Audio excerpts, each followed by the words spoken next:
Gilles Garnier était un ermite, cannibale et tueur en série français accusé d'être un loup-garou. Connu sous le nom d'ermite de Saint-Bonneau ou de loup-garou de Dole, Gilles Garnier est l'un des rares cas de lycanthropie répertoriés dans les annales de la justice française. Gilles Garnier était originaire de Lyon. Il a quitté sa ville natale avec sa famille pour s'installer dans le Jura peu avant les faits, vers 1570. Les premiers meurtres commencent dès l'automne 1572, quand une fillette âgée alors de 10 ans est retrouvée morte, gisant dans la vigne, située pas loin du village. La chair des cuisses et des bras a été dévorée après que l'enfant ait été étranglé. Puis, une huitaine de jours après la Toussaint, on entend des cris d'une jeune fille émanant du pré de la Ruppe. 3 personnes accourent et voient une créature monstrueuse qui commence à déchiqueter la pauvre enfant.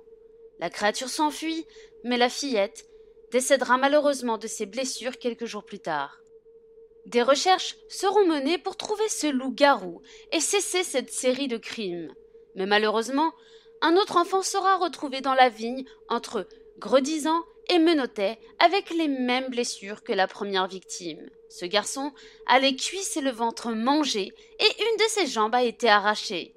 Un soir, un groupe d'hommes du village de Cromary, à plus de 60 km de Hamonge, l'endroit où aurait vécu Gilles Garnier, alertés par des cris, voient dans la pénombre ce qu'ils pensent être un loup et le mettent en fuite. Mais ils découvrent le corps d'un garçonnet qui vient d'être étranglé.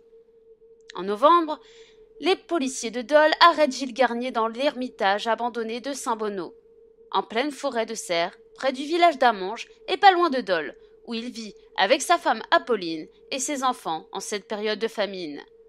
Gilles Garnier est décrit comme un homme froid, le teint blafard, le visage avec une longue barbe grise et les yeux clairs. Gilles fera des aveux spontanés, il délivrera un témoignage selon lequel, alors que sa famille et lui sont tourmentés par la faim et en arpentant les environs à la recherche de gibier, il rencontrera un homme qui ressemblait à un spectre vêtu de noir qui, selon lui a offert une pommade qui lui permettait de pouvoir se changer en une créature, ce qui aurait rendu la chasse plus aisée. Il avait le choix entre un loup, un lion ou un léopard. Gilles Garnier choisit le loup. Le doyen et chanoine de l'église de Sens retranscrit ses aveux en ces termes. Il prit l'habitude ainsi qu'il arrive souvent à des êtres rudes, méfiants et désespérés, de parcourir les bois et les lieux sauvages. C'est là qu'il trouva un jour un fantôme à forme humaine qui lui dit pouvoir faire des miracles. Il prétendit qu'il pouvait lui enseigner l'art de se métamorphoser à son gré en loup, en lion ou en léopard. Et le loup étant l'animal le plus commun dans ces contrées, Garnier choisit le loup. Gilles Garnier a avoué avoir traqué et assassiné au moins 4 enfants âgés de 9 à 12 ans. Il aurait dévoré leur corps et aurait même ramené quelques morceaux à sa femme, dont des jambes. Le 18 janvier 1574, Gilles Garnier est jugé coupable de lycanthropie et de sorcellerie. Il est condamné par le Parlement de Dole à être, comme il est inscrit sur le procès-verbal, conduit et traîné à l'envers sur une claie par le maître exécuteur de la haute justice depuis la dite conciergerie jusqu'au tertre de ce lieu. Et là, par le dit exécuteur, être brûlé tout vif et son corps réduit en cendres, le condamnant, en outre, aux dépens et frais de justice. Même si Garnier a été brûlé sur le bûcher, son procès a été fait par les autorités laïques et non par l'Inquisition, comme la superstition n'était pas jugée par l'Inquisition.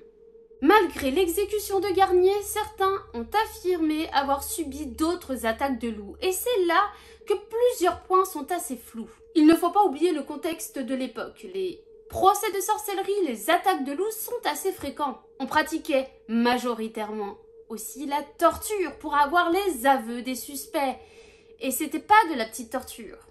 Est-ce que Gilles Garnier aurait avoué des meurtres qui ne sont pas les siens à cause de ce qu'on lui a infligé pendant son interrogatoire ? De plus, Gilles était considéré comme l'étranger, bizarre, vivant à l'écart, alors que dans le petit village, tout le monde se connaissait et personne ne pouvait penser que ce soit un des membres du village qui aurait pu commettre cette atrocité. Après, c'est peut-être lui qui a commis ces crimes, en effet, mais il est important de mettre en lumière aussi les aspects encore flous de l'enquête. Certes, il était proche des lieux du crime, mais pour un, non. Il était très éloigné et il semble peu probable qu'il ait parcouru les 60 kilomètres qui séparaient son lieu de domicile avec le lieu du meurtre, et cela à pied sans cheval. Des fouilles ont été réalisées pour trouver l'ancienne demeure. Quand elle a été retrouvée, les investigations ont révélé qu'il n'y avait que des ossements de bétail et de gibier qui ont été retrouvés, mais aucun d'origine humaine. Voilà ce que l'on peut lire dans ce rapport. En décembre 1573, Gilles Garnier, soupçonné d'avoir tué 4 enfants sous la forme d'un loup-garou, fut brûlé vif, sentence d'une extrême sévérité. Une tentative pour localiser les vestiges de son habitat d'après les sources textuelles et le travail de François Bavoux, un historien ayant travaillé sur le sujet, a été entreprise. Un bâtiment en plein cœur de la forêt du massif de la Serre avait été identifié comme tel.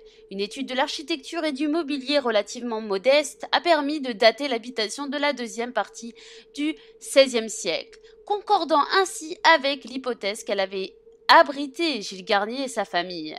Le loup-garou, considéré au Moyen-Âge comme la victime d'une malédiction, devint au XVe siècle une créature de Satan chassée au même titre que les sorcières. Jules Garnier fut vite jugé suspect, certainement à cause de son choix de vie original, ermite avec femme et enfants, et son origine lyonnaise. Le détail de ses aveux, similaires à ceux des différents procès en la matière, mentionne sa rencontre avec le diable qui, en contrepartie de son âme, lui donna le pouvoir de se transformer en loup pour pouvoir nourrir sa famille. Cependant, les recherches dans l'Ermitage n'ont jamais révélé d'ossements humains et il apparaît qu'assassin, sadique ou bouc émissaire, Gilles Garnier fut condamné sévèrement pour calmer la vindicte populaire. Alors, Gilles Garnier, coupable ou bouc émissaire idéal? Vrai loup-garou ou divagation d'un fou ou de villageois en colère? Au moins, ce que l'on sait, c'est que cette histoire ne manque pas de mystère. Si vous avez aimé cette vidéo, n'hésitez pas à vous abonner, à cliquer sur la cloche, à mettre un petit pouce bleu, et puis pourquoi pas me laisser un petit commentaire. Bye bye, see you soon in your nightmare.